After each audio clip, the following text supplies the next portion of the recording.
Yes sir. ठीक है,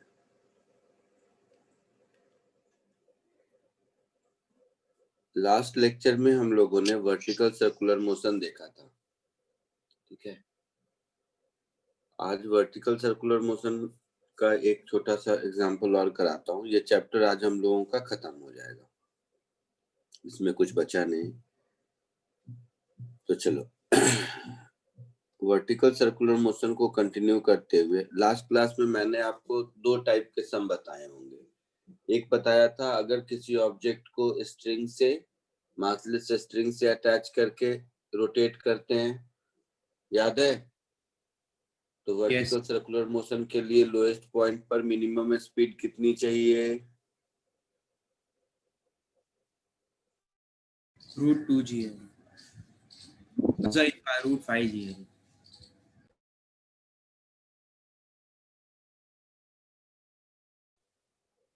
तीनों केसेस की minimum speed under root 5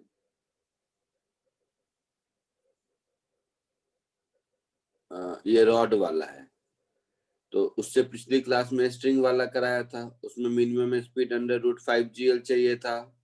rod के केस में अंडर रूट 4 GL चाहिए था, याद है? पक्का? अंडर रूट 5 GL और 2 GL के बीच में होगा तो स्ट्रिंग स्लैक होगा, √2 GL से ज्यादा होगा और 5 GL से कम होगा तो अपर हाफ में वर्टिकल सर्कुलर मोशन सीज होगा। Yes sir. ये सारी चीजें बताया था ना? Yes sir. अच्छा, उसके बाद मैंने ये कहा था कि अगर किसी स्फेरिकल सेल के अंदर ऑब्जेक्ट है तो ये स्ट्रिंग मास वाला ही केस होगा, टेंशन की जगह नॉर्मल रिएक्शन है। Yes sir. ये हेमी स्फेरिकल वाला भी कराया था।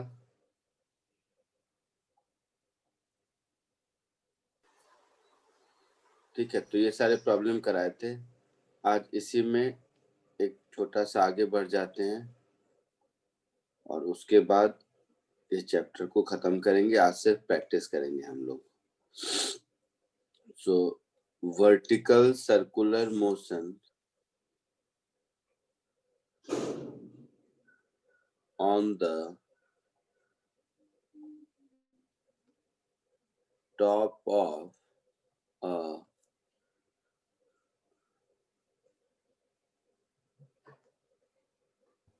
a spherical surface। दिख रहा है सबको?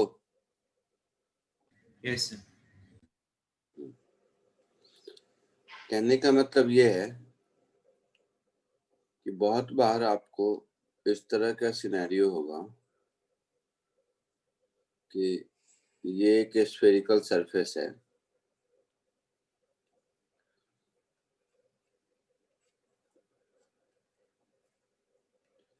यहाँ पर से किसी ऑब्जेक्ट को कुछ वेलोसिटी दिया u,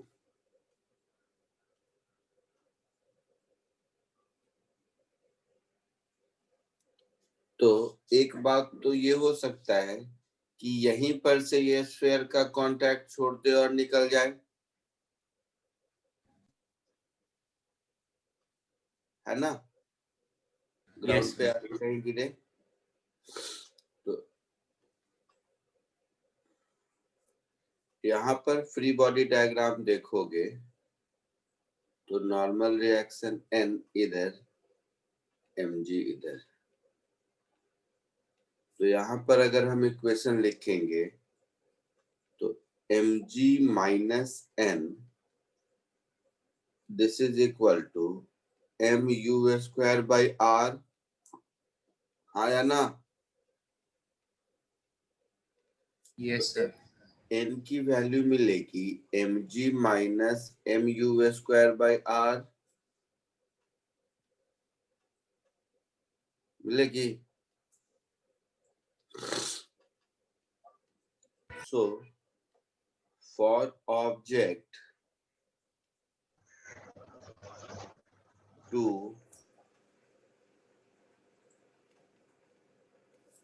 leave contact at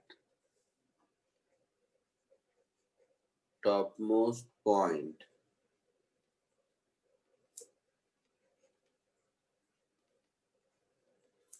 this n should be less than equal to 0 है या ना इसका मतलब हो गया कि mg should be less than equal to mu square by r so u should be greater equal to under root rg sir n greater than equal to 0 होगा तो होगा ना n ग्रेटर इक्वल टू 0 होगा तो contact नहीं loose करेगा है ना ओके यस सर समझा तो यहां से मुझे क्या मिला moral of the story is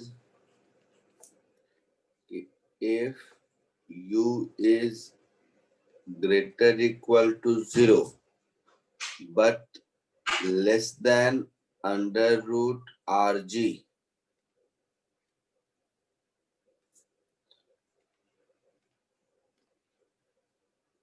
then object will not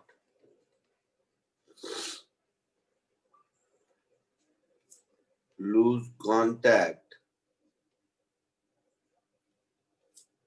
at highest point कोई दिक्कत किसी को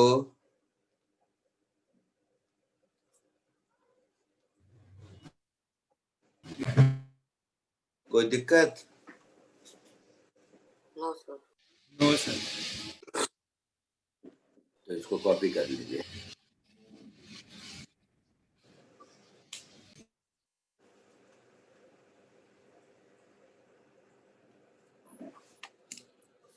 यहाँ तक कॉपी कर लीजिए फिर आगे बढ़ते हैं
डन सर। ठीक है,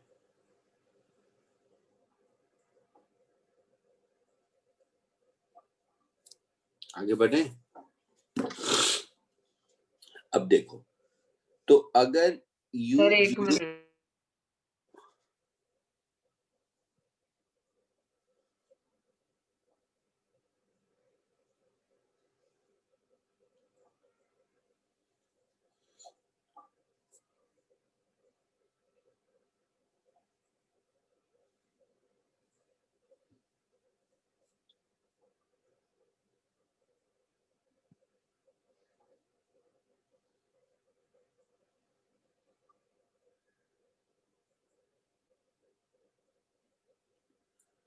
डन सर। ठीक है, तो अगर यू 0 और रूट आर जी के बीच में है तो टॉप मोस्ट पॉइंट पर कांटेक्ट नहीं छूटेगा। इसका मतलब है इस स्फीयर के ऊपर ऑब्जेक्ट स्लाइड करेगा, करेगा ना। तो इसके ऊपर ऑब्जेक्ट स्लाइड करेगा तो आगे कुछ दूर जाके कांटेक्ट छूट सकता है। समझ रहे हो मैं क्या कह रहा हूं? Yes sir. यहां पर नहीं तो यहां से यहां पर कुछ स्पीड यू दिया जो उस रेंज में है, पहले निकाले थे, तो कुछ दूर तक ये इसके साथ जाएगा और यहाँ के बाद कांटेक्ट छूट सकता है ना।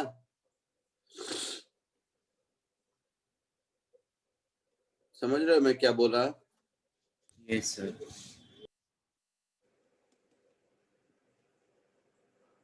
तो अगर यहाँ कितने एंगल जाने के बाद कांटेक्ट छूटेगा ये निकालना मेरा अभी पर्पस है। तो मान लो यहाँ पे जाके कहीं कांटेक्ट छूटता है, ये एंगल है थीटा। तो अब फ्री बॉडी डायग्राम ड्रॉ करेंगे तो mg नीचे, ये एंगल थीटा तो ये एंगल थीटा, नॉर्मल रिएक्शन इधर ऐसा होगा और यहाँ पर इसकी स्पीड v इधर। इस पॉइंट को A कहते हैं, इस पॉइंट को मान लो B कहते हैं। कोई दिक्कत किसी को? No sir. नहीं। तो सबसे पहले ये जो हाइट h दिख रहा है इसकी value r minus R cos theta होगी। सोच के बताइए।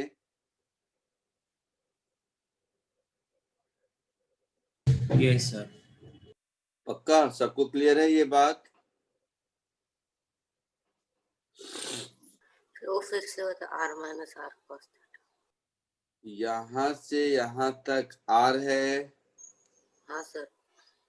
और यहाँ से यहाँ तक ये भी r है और ये एंगल थीटा है, तो यहाँ से ओके, यहाँ हाँ तक हाँ r cos थीटा होगा। हाँ सर, समझा समझा। तो ये r cos थीटा है। हाँ, तो आर माइनस आर। h की वैल्यू r minus R cos theta होगी। हाँ सर। अब पॉइंट ए और बी के बीच एनर्जी कंजर्व करा लो। वर्क पावर एनर्जी में कहां तक पढ़ाया है सर ने? वर्क एनर्जी थ्योरम, मतलब सब पोटेंशियल एनर्जी तक। ठीक है, तो applying law of conservation of energy, ऐसे ही पूछा, मुझे जरूरत नहीं है, मुझे तो सिर्फ इतने से काम चल जाएगा। बिटवीन ए एंड बी, तो energy at A should be equal to energy at B.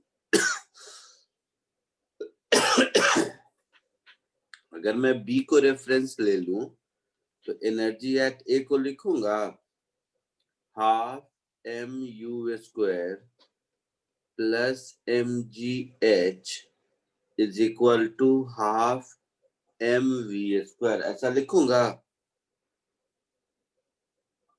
बोलो। Yes sir. सर बी में थोड़ा पोटेंशियल एनर्जी भी होगा ना? नहीं, बी को अगर रेफरेंस ले लिया तब, बी को रेफरेंस लिया है तभी ए को mgh लिखा है ना, नहीं तो h की जगह कुछ और लिखते। h हाइट कहाँ है, बी के हाइट से ही है ना। Yes sir. हाफ m को हटा दो तो u square plus 2gh is equal to v square. So v is equal to under root u square plus 2gr 1 minus cos theta, ऐसा कुछ होगा।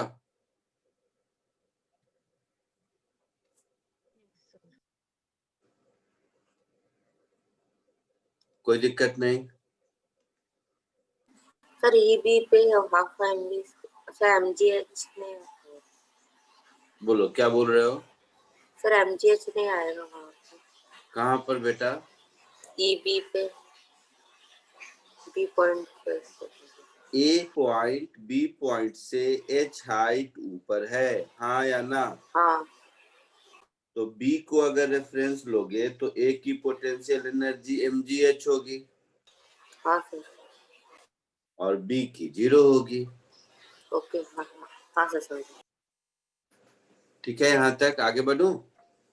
हाँ सर।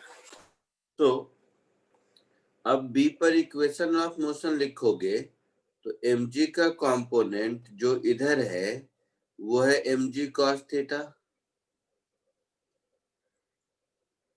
है ना। Yes sir.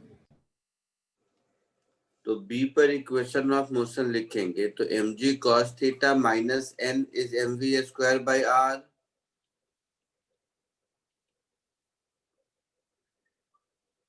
mg cos theta minus n is mv square upon r, और v square का value है हमारे पास, तो n की वैल्यू हो गई mg cos theta minus mv square by r। तो कांटेक्ट लूज किया तो n की वैल्यू 0 होगी ना।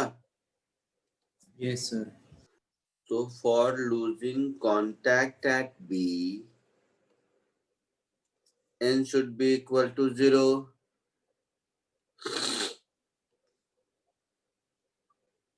N should be equal to 0. That is mg cos theta should be equal to mv square by r. Sir m को इसमें less than equal to नहीं आएगा क्या, हाँ less Less- than equal to भी होगा, बट लेस देन का मतलब है उससे पहले कहीं छूट गया, उसी पॉइंट पर 0 हुआ है तो इक्वल टू होगा।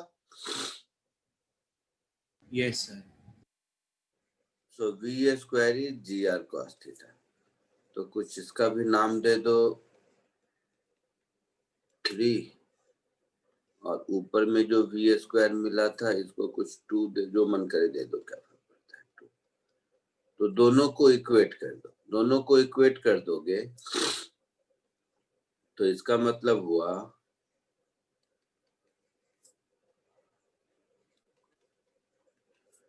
v स्क्वायर में था मेरा u स्क्वायर प्लस 2gh मतलब r into 1 minus cos theta, this is equal to gr cos theta. So u square plus 2gr is equal to 3gr cos theta। हो गया ऐसा कुछ। Yes sir.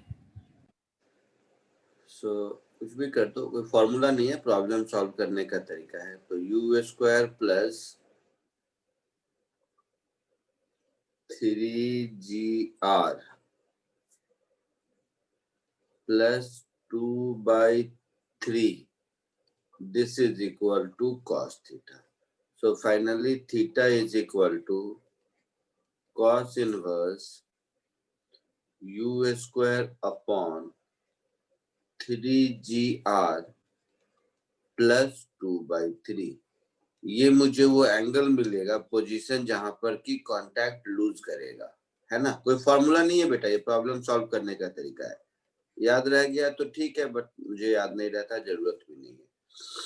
So position eight which object will lose contact. देखो वो उसके initial velocity पर depend करता है। इनिशियल वेलोसिटी अगर 0 है, वहीं से स्लाइड करना शुरू किया रेस्ट से, तब तो cos इनवर्स 2/3 पर जाके उसका कांटेक्ट छूटेगा। बट कहीं ना कहीं जाके कांटेक्ट छूटना ही है, पूरा स्फेयर के साथ कांटेक्ट में रहते हुए वो वर्टिकल प्लेन में सर्कुलर मोशन कंप्लीट नहीं कर सकता है। यहाँ से लिखना बाकी है, यहाँ से बाकी है लिखना। हाँ सर पूरा। कॉपी कर लीजिए।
सर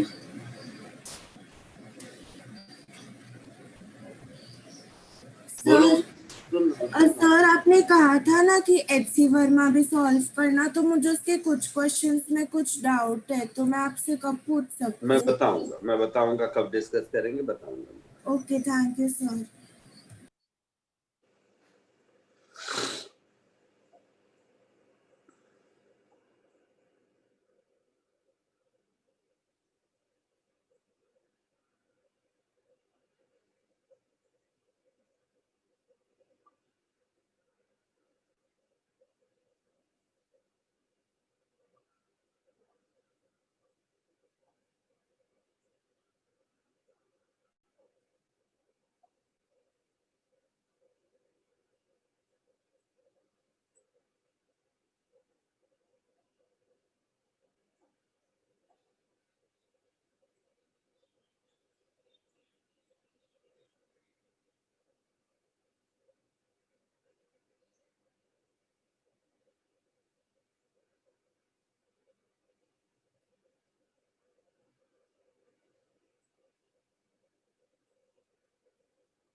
सर हम्म, सर मुझे एक डाउट है, मतलब सर बोलो। सर हम लोग मतलब सर्कुलर मोशन कंपोनेंट कैसे फाइंड करते हैं, वो नहीं समझ आ रहा। क्या? सर कंपोनेंट्स कैसे फाइंड करते? कौन सा कंपोनेंट बेटा? फोर्सेस के मतलब। क्या क्या? सर फोर्सेस के मतलब। फोर्स का कंपोनेंट? हाँ सर, मतलब कैसे फाइंड करते सर, मतलब। तो वेक्टर में पढ़े हो ना, किसी भी वेक्टर का कंपोनेंट किसी डायरेक्शन में क्या होता है, वेक्टर का magnitude multiplied by cos theta. हाँ सर, लेकिन मतलब डायरेक्शन नहीं पता, मतलब कौन सी लेनी। सर्कुलर मोशन में हाँ हमेशा रेडियल डायरेक्शन में फोर्स का कंपोनेंट चाहिए ना, सेंट्रीपिटल फोर्स के लिए। Okay sir. सेंटर की ओर लाइन ज्वाइन करने वाला जो रेडियल और टेंजेंशियल डायरेक्शन है, उसी में फोर्स को रिजॉल्व करते हैं।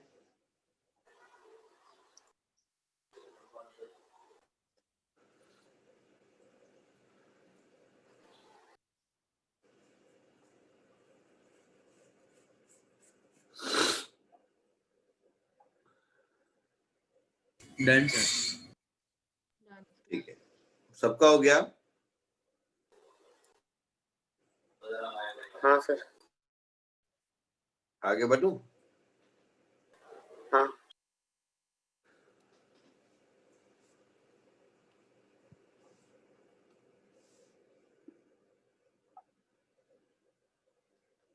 चलो,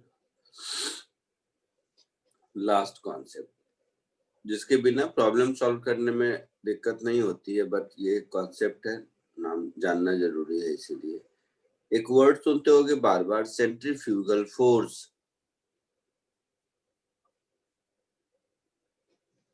हाँ सर सर।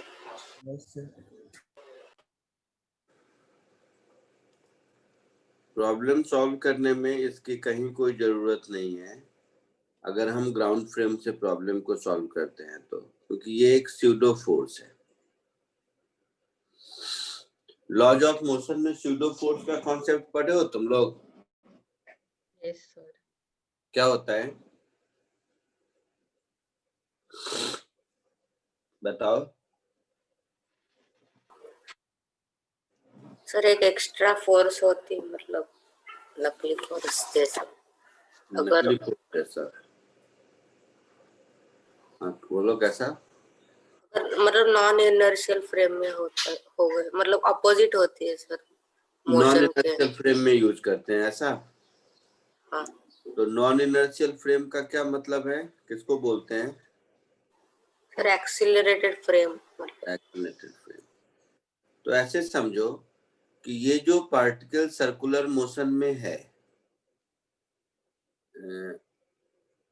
ये पार्टिकल जो सर्कुलर मोशन में है, अगर हम इसके मोशन को इसी के ऊपर बैठ के देखें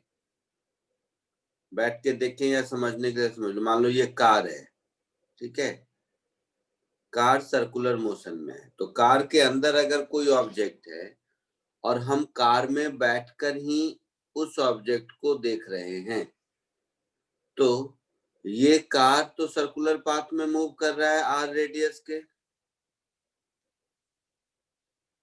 तो इस कार के पास सेंट्रीपिटल एक्सेलरेशन v² तो होगा ही, मींस टुवर्ड सेंटर, है ना? सर तो ये जो हमारा कार हो गया, सपोज इस कार के पास सेंट्रीपिटल डायरेक्शन में एक एक्सेलरेशन है, और ये जो ऑब्जेक्ट इनसाइड कार है,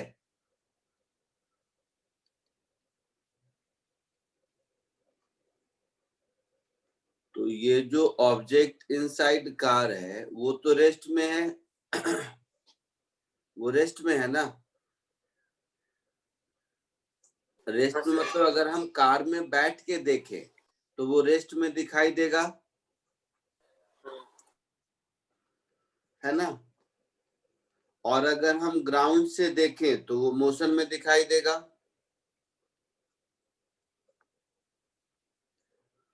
So if we observe object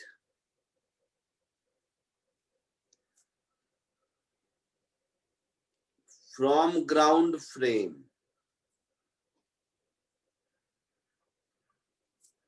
then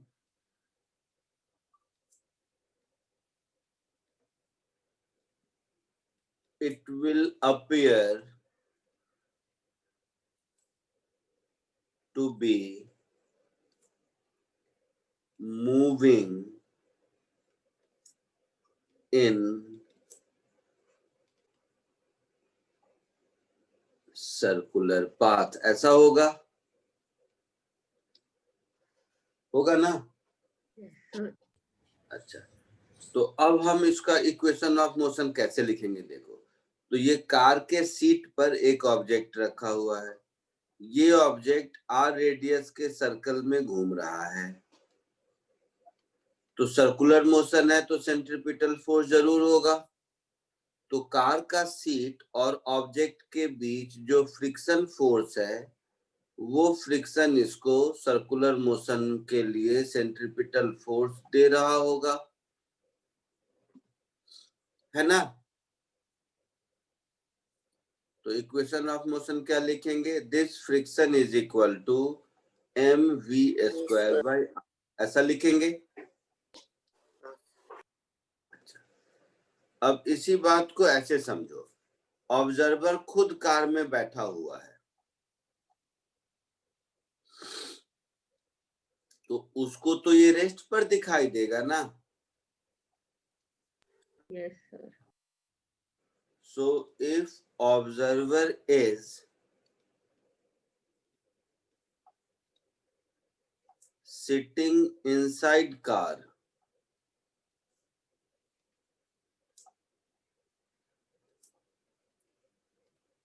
then object will appear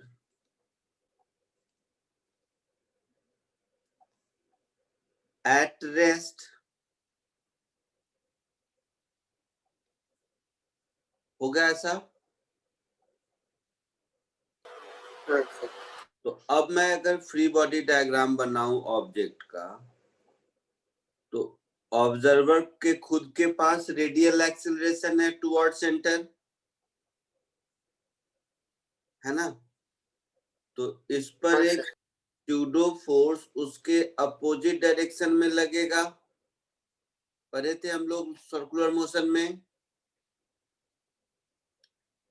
m into radial acceleration, और ये रेस्ट पर है मतलब फ्रिक्शन फोर्स इसको बैलेंस कर रहा होगा, तो फ्रिक्शन फोर्स इधर लगेगा।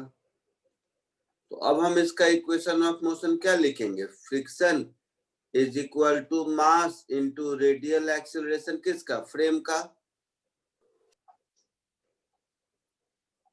है ना? तो m इंटू v²/r ये फ्रिक्शन होगा। लेकिन इस कंसिडरेशन में ये जो फोर्स है ये एक स्यूडो फोर्स है ना? हाँ। तो इसी स्यूडो फोर्स को सर्कुलर मोशन में सेंट्रीफ्यूगल फोर्स कहते हैं।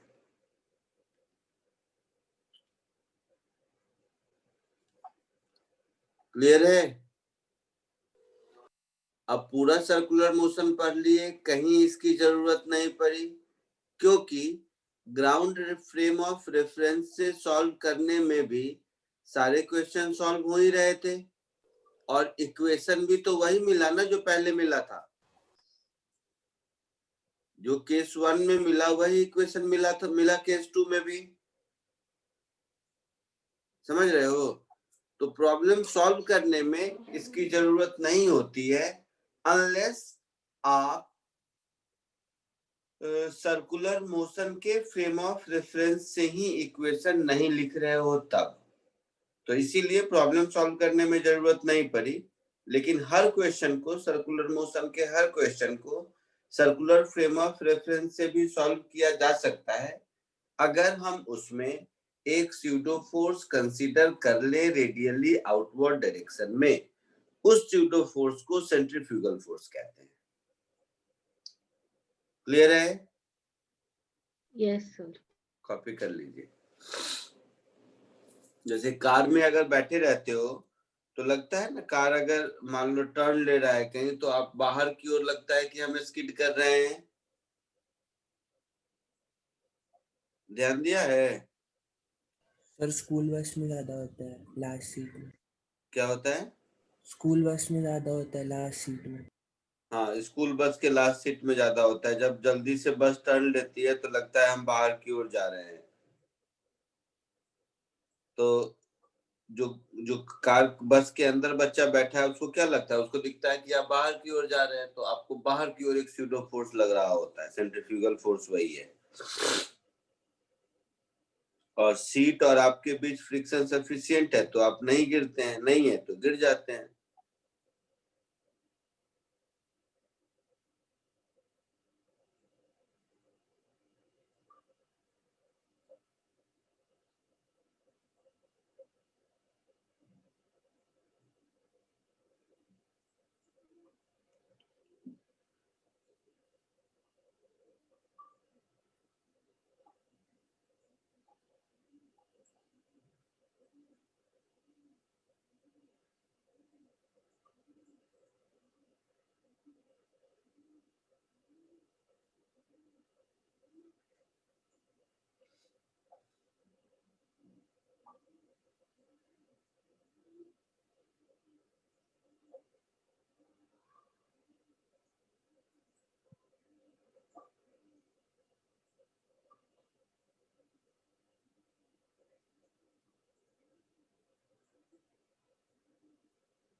हो गया?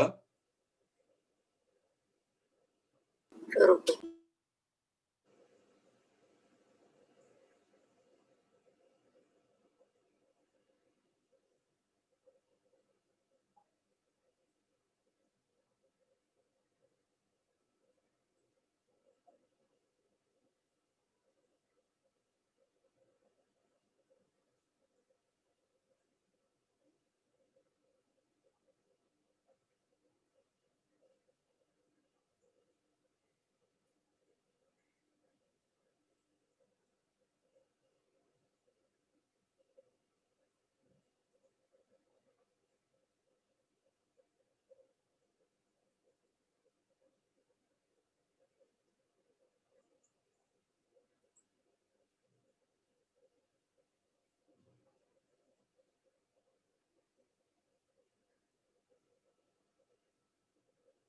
सर अगर फ्रिक्शन नहीं बैलेंस किया तो बाहर मतलब हम लोग जाएंगे। बिल्कुल बाहर गिर जाएंगे। अगर कोई बैलेंस नहीं किया तो बाहर गिर जाएंगे। सर हो गया? हो गया सबका? Sir one. Yes sir.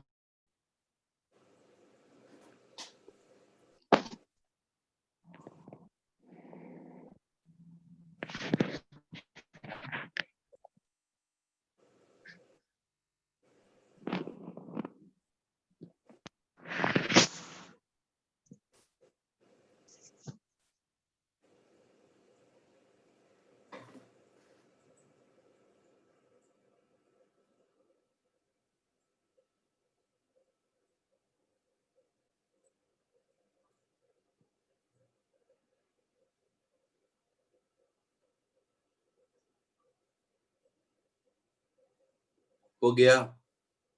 बोलिए। हाँ सर। तो इसी के साथ ये चैप्टर मेरी तरफ से खत्म।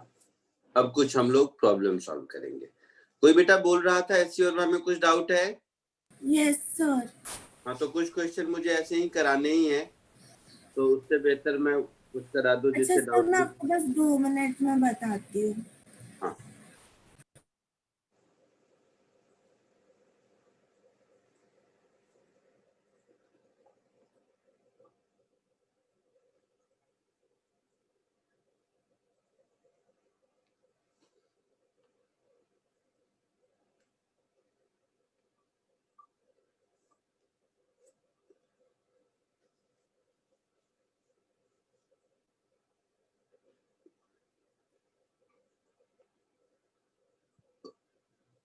सॉरी,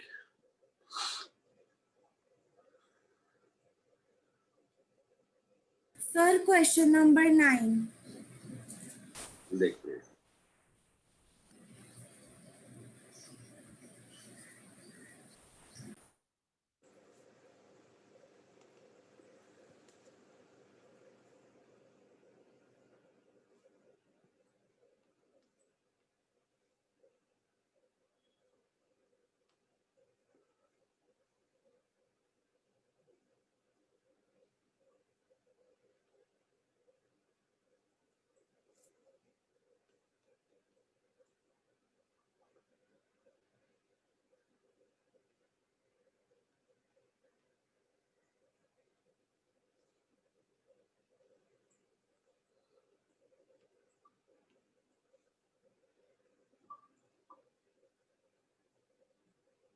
क्वेश्चन नंबर 9 देखो,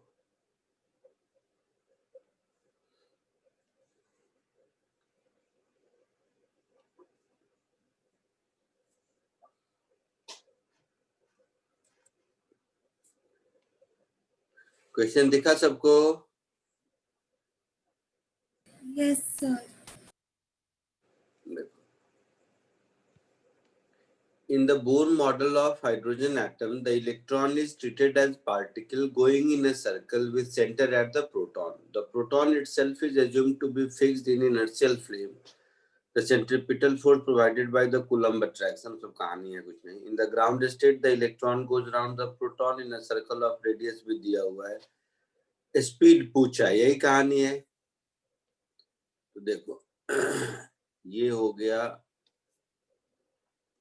फर्स्ट ऑर्बिट, ये हो गया प्रोटॉन, तो प्रोटॉन पर चार्ज हो गया प्लस ई, ये हो गया इलेक्ट्रॉन, इस पर चार्ज हो गया माइनस ई. इन दोनों के बीच कूलम्ब फोर्स वाला अट्रैक्शन इधर लगेगा जो कि रिक्वायर्ड सेंट्रीपिटल फोर्स देगा. ठीक है, तो इसके इक्वेशन को हम ऐसा लिख सकते हैं, F is equal to 1/4πε0 Q1 Q2 that is E square upon R square. ऐसा लिख सकते हैं. Yes sir. तो ये हो गया इक्वेशन 1. अब यही फोर्स हमारा रिक्वायर्ड सेंट्रीपिटल फोर्स देगा, मतलब E square upon 4πε0 R square. This should be equal to mv square by r, है ना? Yes sir. Mass, charge, radius सब दिया हुआ है, मुझे v चाहिए. तो v मेरा कितना हो गया, under root E square upon 4πε0 into m. ऐसा हो गया. Yes sir. अच्छा, तो वैल्यूज पे आओ. रूट के बाहर e को बाहर ले सकते हैं, तो हो गया 1/4πε0 इंटू m. e होता है 1.6 इंटू 10⁻⁻19, है ना? Yes sir. 1/4πε0 9 into 10⁻⁹. Mass of electron ऊपर कुछ दिया हुआ होगा, 9.10⁻31 कीजिए. एक रेडियस भी यहाँ पर होगा, एक रेडियस का टर्म भी यहाँ पर होगा. हाँ, कितना दिया है, 9.1 इंटू 10⁻31. रेडियस कितना दिया है ऊपर, 5.3 into 10⁻⁻11 मीटर. ऐसा हो गया. तो अब देखो, अगर मुझे सॉल्व करना हो तो मैं क्या करूंगा, मैं इतनी मेहनत नहीं करूंगा. मतलब अब कौन मल्टीप्लाई करेगा, ऑलमोस्ट 9 और 9.1 एक ही है, यस सर. है ना? और 31 और 9 ऊपर गया तो 40. और 40 और 11 ऊपर गया तो 51। 51 में से 50 रहने देते हैं तो 50 का 10⁻25 बाहर आ गया, तो रूट के अंदर मेरा बचा 10/5.3 काइंड ऑफ, ऐसा कुछ बचा। अच्छा, तो मुझसे करोगे तो 5 2 जा 10 है ना, तो √2 1.414 होता है और ये 1.6, तो 1.6 इंटू 1.4 के आसपास पकड़ लो इसको, और ये हो जाएगा 10⁻6 दिस मच मीटर पर सेकेंड, अंदाज से, क्योंकि ये सॉल्व करना, मल्टीप्लाई करना कोई टैलेंट नहीं है। तो 1.6 इंटू 1.4, तो ये कितना होगा, 1.5 का स्क्वायर 2.25 होता है, इसको थोड़ा कम कर दिया, इसको ज्यादा कर दिया, तो 2.25 के आसपास आंसर होगा। यहाँ तो ऑप्शन नहीं है, बट अगर ऑप्शन रहेगा तो इतने से आपका कम काम चल जाएगा, इसके आसपास आंसर होगा। सर पीछे भी आंसर 2.2 इंटू 10⁻6 ही दिया है। 6 दिया होगा, 60 कैसे देगा? हाँ सर 6 ही बोला था मैंने। हाँ ठीक है ना, तो ऑलमोस्ट वही, मैं तो कोई मल्टीप्लीकेशन किया नहीं, अप्रोक्सीमेट करके ही बताया, ठीक तो बताया मैं भी। और सर 11th में एक आरपीएम करके टर्म दिया है, मुझे उसका मतलब नहीं हाँ, समझ। रिवॉल्यूशन पर मिनट। अरे कूलम फोर्स का मतलब फॉर्मूला है। हाँ, 2 पॉइंट चार्ज के बीच फोर्स ऑफ अट्रैक्शन स्कूल में नहीं पढ़े हो, K(Q1 Q2 by R²? Yes हाँ सर, सर वो पढ़ा है ना वही है, सर, ये सीजीएस यूनिट में।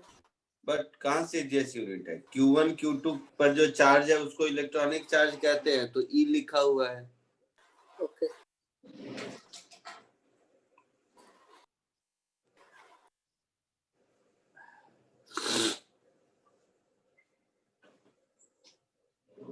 आया समझ में? हाँ सर।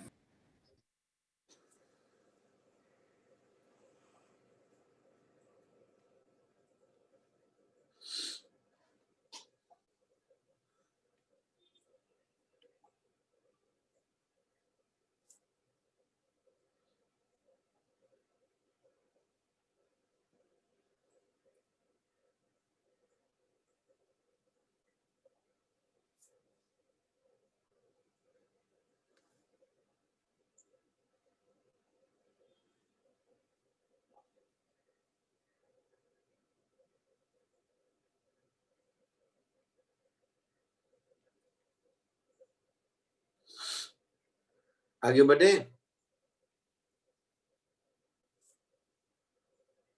Yes sir. चलो कुछ सिंपल सिंपल क्वेश्चन कराता हूँ मैं आपको, मेरी तरफ से ये चैप्टर खत्म है, तो थोड़ा सा हर बार हर क्लास में तो क्वेश्चन कराता ही हूँ, थोड़े easy medical point of view से। अब ये चैप्टर खत्म हो गया तो पूरे सर्कुलर मोशन को मिला के कुछ क्वेश्चन कराता हूँ। क्वेश्चन इजी है, ढूंढ ढूंढ के मैं इजी क्वेश्चन देता हूँ, लेकिन कोशिश करो थोड़ा सा करने का।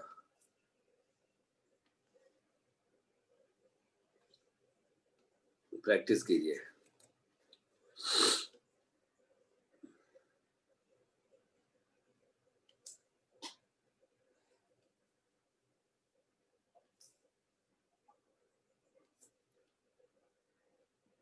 ये क्वेश्चन आपका एग्जैक्टली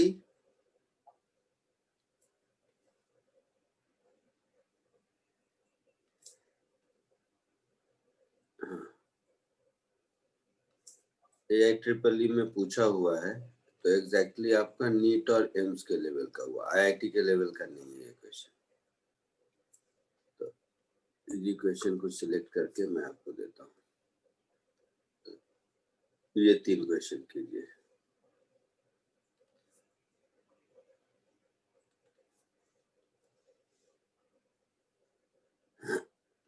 चलो, दिख रहा है सबको?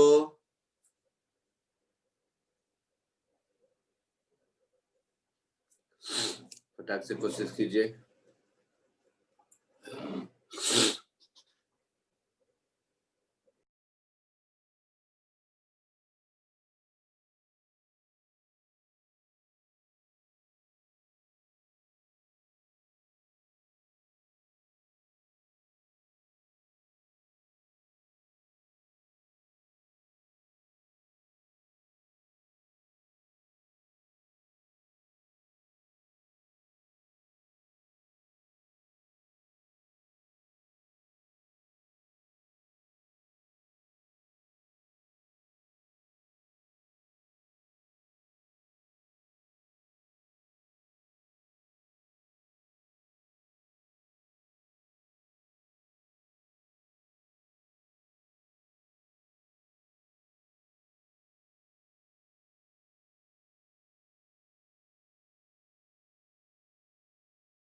आया कुछ आंसर? फर्स्ट का ए है क्या? देखते हैं, मुझे नहीं पता।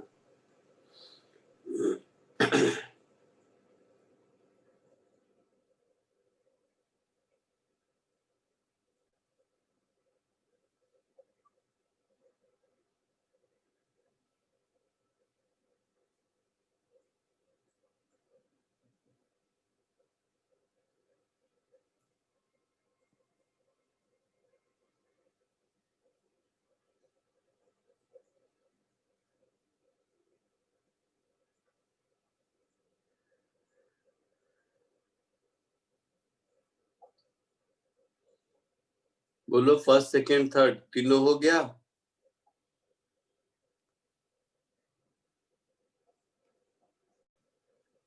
सर फर्स्ट सेकंड हो गया, थर्ड नहीं हुआ। ठीक है, कीजिए।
बोलो, अटेम्प्ट कर लिए, बताऊं क्या? Yes sir. चलो फर्स्ट देखो।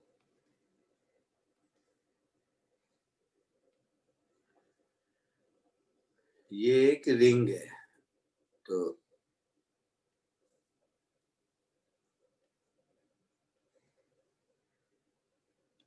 इसका इनर रेडियस है R1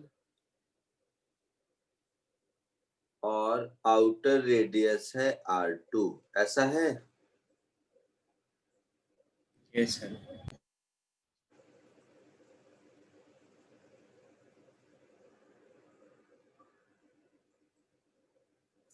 The ratio of forces experienced by the two particles situated on the inner and outer part of the ring. तो जो इनर पार्ट में होगा वो तो R1 रेडियस का सर्कुलर पाथ फॉलो करेगा। यस। जो इनर पॉइंट पर होगा वो R1 रेडियस का सर्कुलर पाथ फॉलो करेगा। जो आउटर पर होगा वो R2 रेडियस का सर्कुलर पाथ फॉलो करेगा। यस। तो इस पर नेट फोर्स M, ध्यान से समझना, बहुत काम का चीज है। गलती क्यों होती है? आंसर क्या आ रहा है पहले ये बता तुम लोगों को। ए आ रहा है। अच्छा, तो ये हो जाएगा M ओमेगा स्क्वायर R2 और इस पर जो फोर्स होगा वो हो जाएगा M ओमेगा स्क्वायर R1, है ना? बोलो, इनर एंड आउटर। तो ये हो गया इनर का, ये हो गया आउटर का। तो F inner upon F outer की वैल्यू R1 बाई R2 हो गए।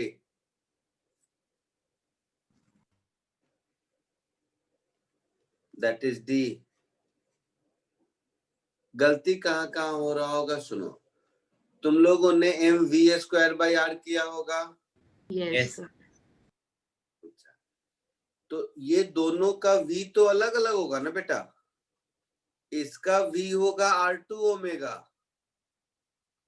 और इसका v होगा R1 ओमेगा, दोनों का v सेम कैसे होगा?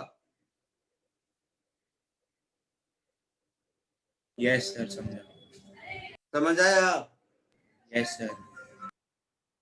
सबको समझ आया कि क्यों ये छोटा सा ट्रिकी क्वेश्चन है? दोनों का v अलग अलग होगा, बट हाँ दोनों का ओमेगा कॉमन होगा, ये पक्का है। Clear? Yes sir. Next second question देखो।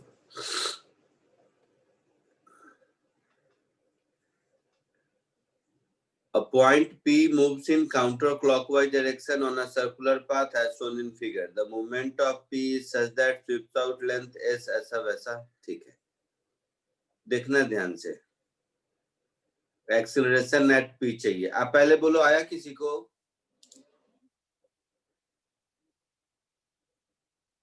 आंसर आया किसी को? सर 12 होगा क्या? पता नहीं, देखते हैं, तो सॉल्व करूंगा तो बताऊंगा। पहले तुम लोग बता दो क्या क्या आंसर आया। सर मुझे भी 12 आया, बट मुझे लग रहा है गलत है। और किसी को 12 के अलावा कुछ आया?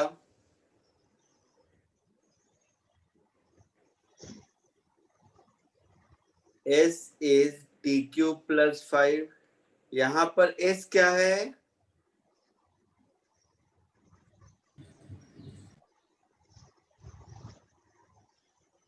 S क्या है? डिस्टेंस है। यस। तो स्पीड होगी 3t²।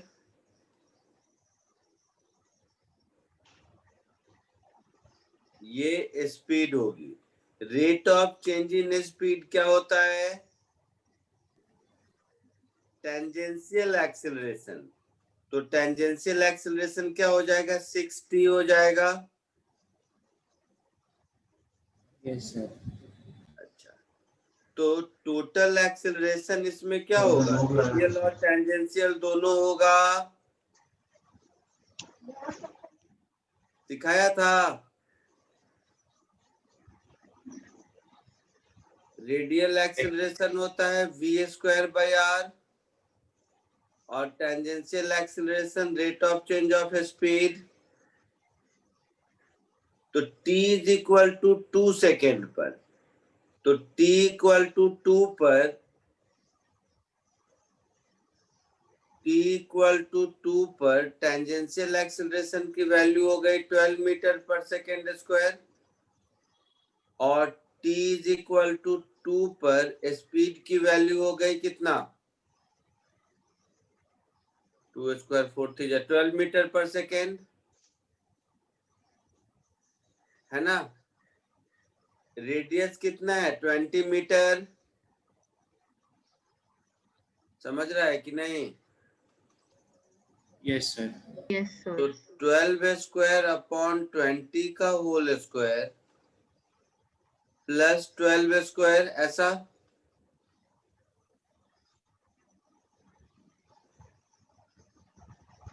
बोलो। तो 12 बाहर होगा,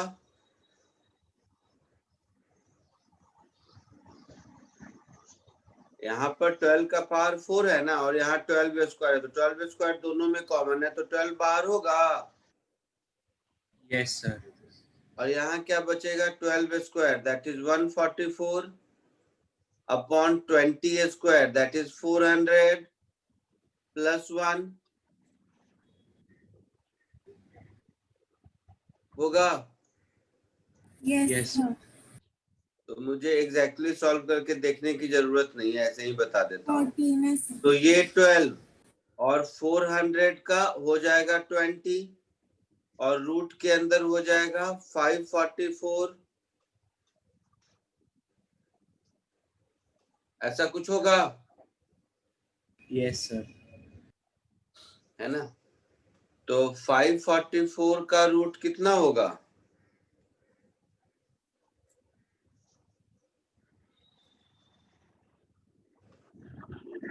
बताओ 544 के आसपास का कोई रूट मालूम है आपको?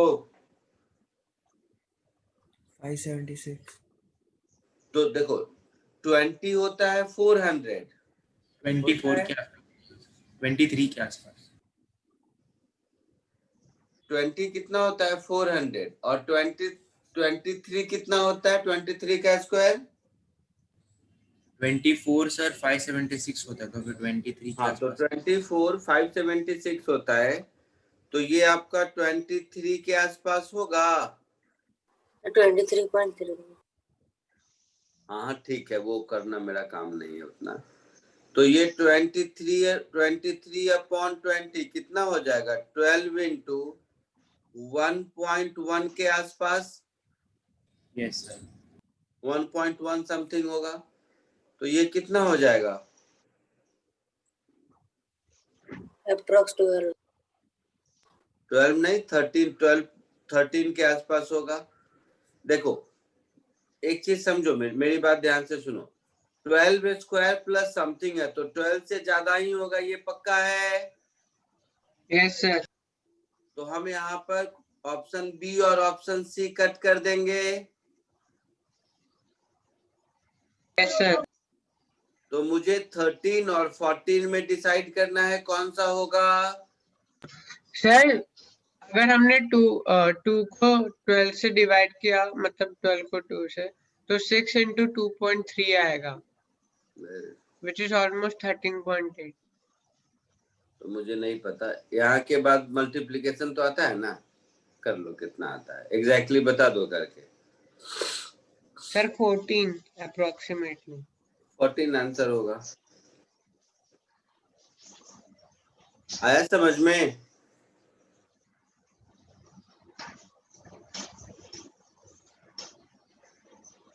कॉपी कर लो। तो टेंजेंशियल का क्या छोटे लिखा है? क्या? टेंजेंशियल का वो 12 स्क्वायर ना। 12 स्क्वायर कैसे? 12 मीटर पर सेकेंड स्क्वायर है ना। Rate of change in speed is tangential acceleration, first lecture में सिखाया था ना, हाँ सर। वही है।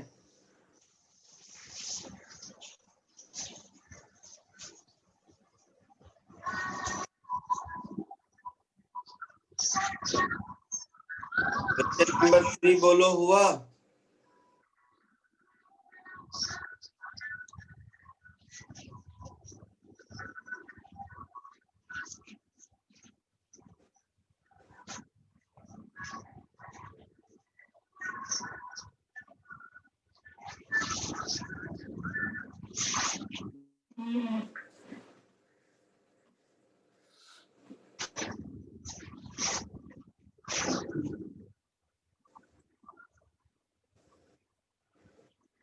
Question number 3।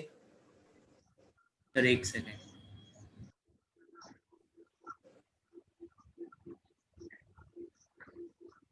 चलो कोशिश करो तुम लोग, फिर बताता हूँ मैं।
बोलो कुछ।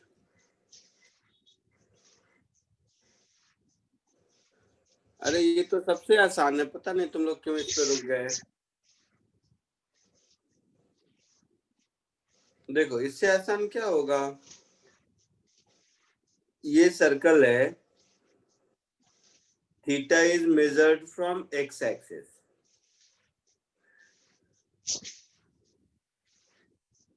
तो इसका मतलब है कि पार्टिकल यहाँ कहीं पर है यस सर, और ये एंगल थीटा है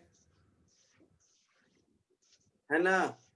यस सर, तो इसके पास यूनिफॉर्म सर्कुलर मोशन में है, तो एक्सेलरेशन इधर होगा, सर होगा। हाँ centripetal x uniform circular motion में है तो केवल सेंट्रीपिटल एक्सेलरेशन होगा। हाँ सर वैल्यू कितनी होगी, v²/r होगी।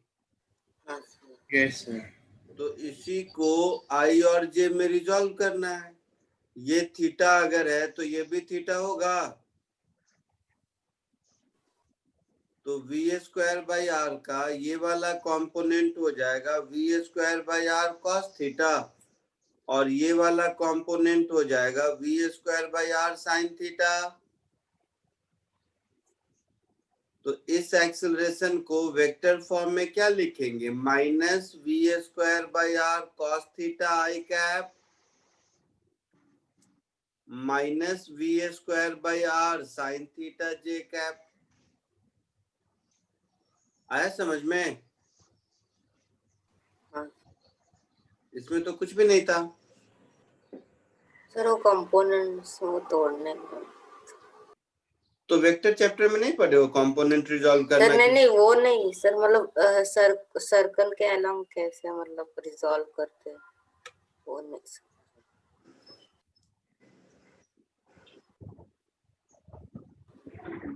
चलो अभी जो मोशन इन वर्टिकल सर्कल बताया था उसी से रिलेटेड एक क्वेश्चन करो।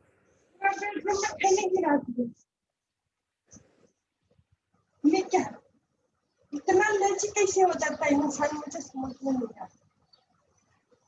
बीमार होते हैं तो क्या ऐसा हो जाता है शरीर।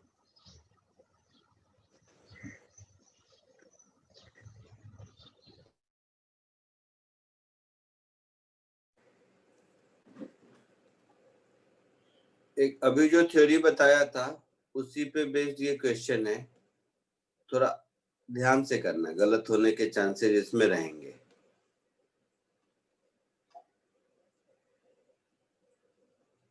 कोशिश करो एक बार इसको।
चलो आराम से सॉल्व करो।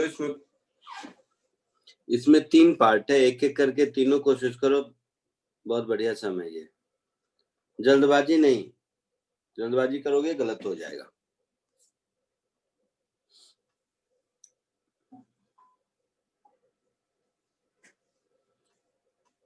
अभी जो थ्योरी बताया था उसके हिसाब से आप यू नॉट की वैल्यू बता सकते हो ना, कितना होगा? Greater than root R G. Greater का आप तो इक्वल टू की बात है ना, तो यू नॉट तो फिक्स वैल्यू हो गया, under root R G. R G. तो A part of the question में यू का वैल्यू है 2 under root R G. Yes sir. मतलब यहीं पर ये कांटेक्ट छोड़ देगा,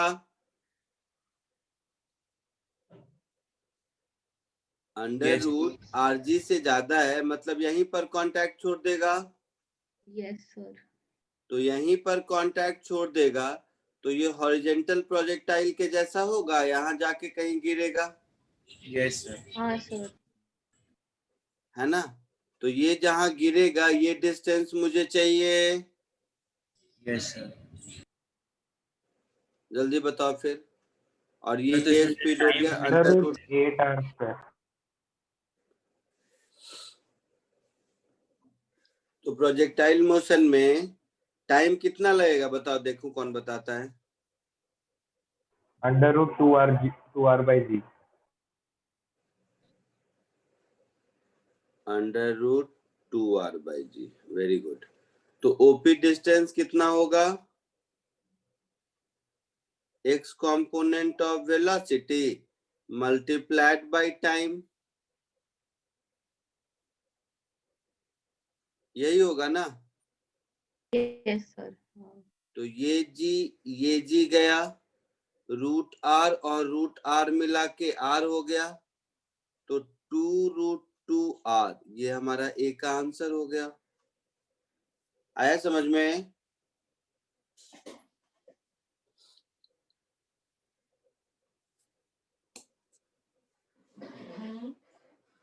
ए का आंसर समझ आया सबको? सर वो ओपी कैसे फाइंड करते? प्रोजेक्टाइल मोशन के समय भी सो रहा था तो मुझे नहीं मालूम, सर नहीं। मैं बताऊंगा। ये तो हॉरिजेंटली एक हाइट से प्रोजेक्टाइल को फेंका गया, उसमें डिस्टेंस कितना होगा वो निकालना है। हाँ रेंज फाइंड किया था चेक।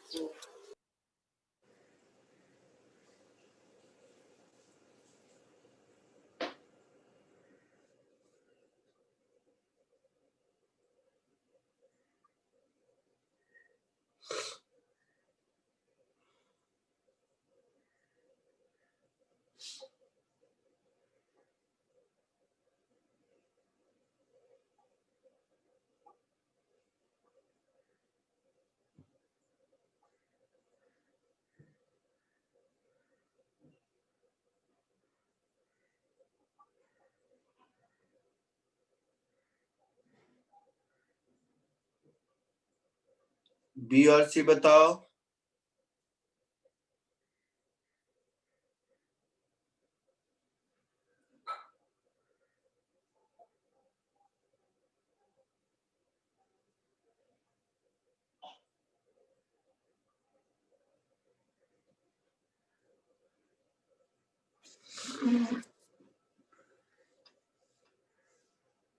बी में देखो u का वैल्यू u0/3 है, मतलब रूट आर जी से छोटा है।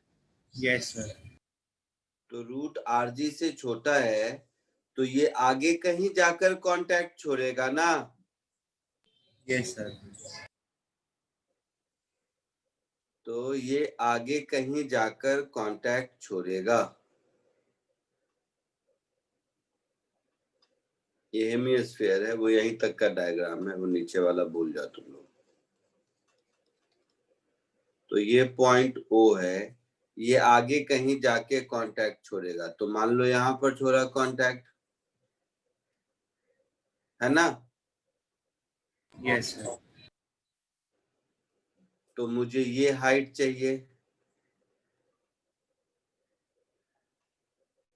यही हाइट चाहिए ना? Yes sir. Yes sir.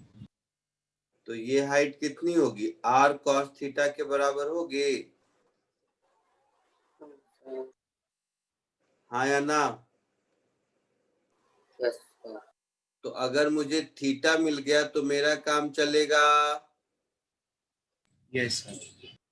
और अभी थोड़ी देर पहले थीटा के लिए देखो नोटबुक में क्या निकाला था, कॉस इनवर्स। देखो क्या था, you square by 3 GR plus 2/3। You square upon 3GR plus 2/3, ऐसा है ना? हाँ, हमारे लिए u की वैल्यू क्या है? u0/3, मतलब √RG/3। बोलो। तो ये यहाँ पर सब्स्टिट्यूट, u का वैल्यू यहाँ पर सब्स्टिट्यूट कर दीजिए। तो ये क्या मिल गया? Cos inverse 19/27। 1/27 हो गया कुल मिला के, प्लस 2/3, ऐसा। तो ये हो गया कॉस इनवर्स 27, एलसीएम लोगे तो 9 2 जा 18 प्लस 1, 19/27 मिलेगा। इसका मतलब कॉस थीटा की वैल्यू हो गई 19/27 होगा।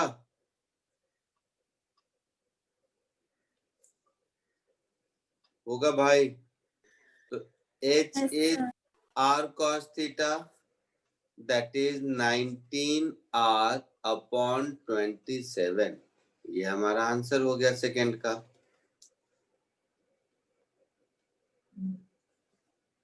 क्लियर है? कॉपी कर लो, थर्ड पार्ट खुद करो।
बोलो थर्ड हुआ।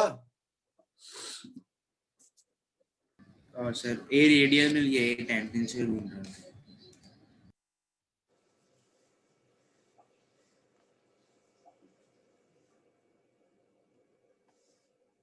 सी में बोला है find the net acceleration and at the instant it leaves the hemisphere. तो अभी ऊपर हम लोग निकाल चुके हैं, हेमिस्फीयर को कब छोड़ेगा निकाल चुके हैं ना। Yes sir. तो हम लोगों ने अभी निकाला, मैं फिर कह रहा हूँ exactly medical point of view से ये क्वेश्चन पूछेगा नहीं, बट इस एक क्वेश्चन में बहुत सारे कॉन्सेप्ट आ जाते हैं, इसीलिए सीखना जरूरी है। यहाँ पर कितने एंगल थीटा पे छोड़ेगा ये तो मिल गया मुझे, cos थीटा 19/27 मिल चुका है ना।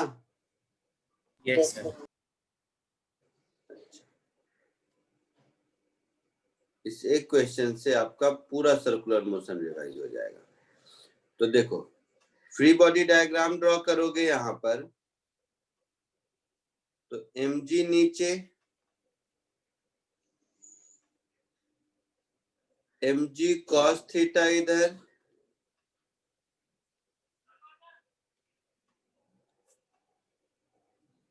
mg sin थीटा इधर, और नॉर्मल रिएक्शन इधर। ध्यान से सोचना, एक तो पूरा सॉल्व करके भी निकाल सकते हैं, बहुत टाइम जाएगा, लेकिन कॉमन सेंस से देखो, जिस मोमेंट पर ये ब्रेक करेगा कांटेक्ट, उस मोमेंट पर n की वैल्यू 0 होगी।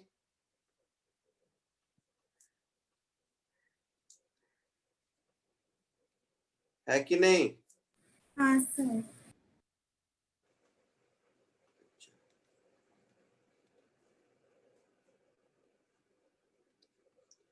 तो कॉमन सेंस से देखोगे अगर, तो कुछ निकालने की जरूरत नहीं है। इसका मतलब है उस मोमेंट पर mv² का वैल्यू बाई r का वैल्यू mg sin थीटा के ही बराबर होगा, सॉरी cos थीटा के बराबर होगा। मतलब उस समय v² बाई r का वैल्यू g cos थीटा के बराबर होगा, है ना। अच्छा, मतलब उस समय रेडियल एक्सेलरेशन मेरा हो गया g cos थीटा। ये सब कुछ नहीं लिखना है, इसको ओरली आंसर बताना, मैं तो समझाना है इसलिए लिख रहा हूं। और टेंजेंशियल एक्सेलरेशन क्या होगा, तो टेंजेंशियल डायरेक्शन में फोर्स है mg sin थीटा, तो tangential acceleration g sin theta होगा।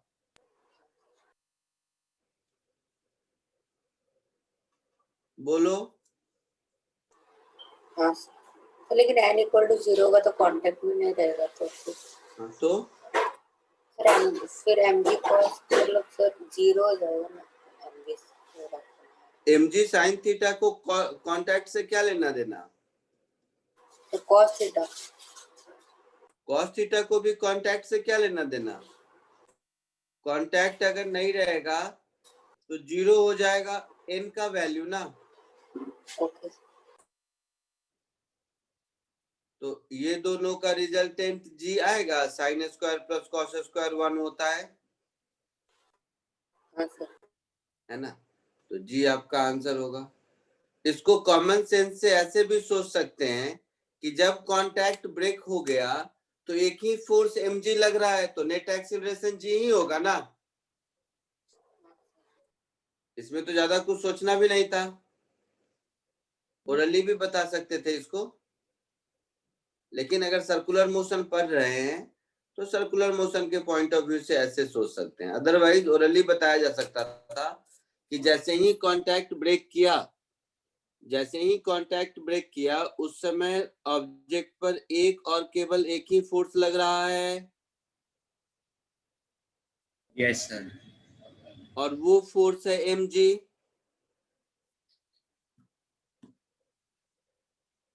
है ना? Yes sir. तो एक ही एक्सेलरेशन होगा, उसकी वैल्यू होगी जी।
सर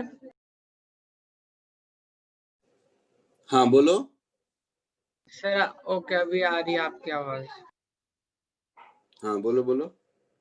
नहीं सर, बस ये चेक करना था कि आपकी आवाज आ रही है। हाँ हाँ आ रही, मैंने म्यूट किया था।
हो गया सर।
हो गया, लिख लिया सबने?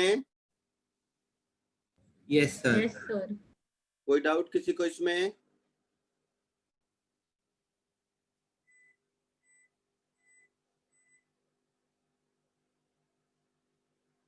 ठीक है, चलो आज के लिए इतना ही। अगले लेक्चर में मिलते हैं। ये चैप्टर हमारा सर्कुलर मोशन खत्म हो गया। अगला कौन सा चैप्टर? अगला सेंटर ऑफ मास पढ़ाऊंगा। यहाँ ठीक से है, कौन सा चैप्टर है? Centre of mass.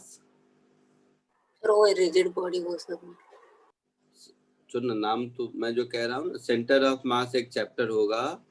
अगर बुक में देखोगे, कौन सी एस.सी. वर्मा बुक देखोगे तो उसमें एक चैप्टर मिलेगा जिसका नाम होगा सेंटर ऑफ मास। ठीक है, जस्ट इसके बाद वर्क सर फॉर एनसीईआरटी में ठीक है, वो कराऊंगा। सर एनसीईआरटी में सेंटर ऑफ मास कौन से चैप्टर में? एनसीईआरटी में चैप्टर का नाम है तुम्हारे सामने, सिस्टम ऑफ पार्टिकल करके होगा, देखना तो।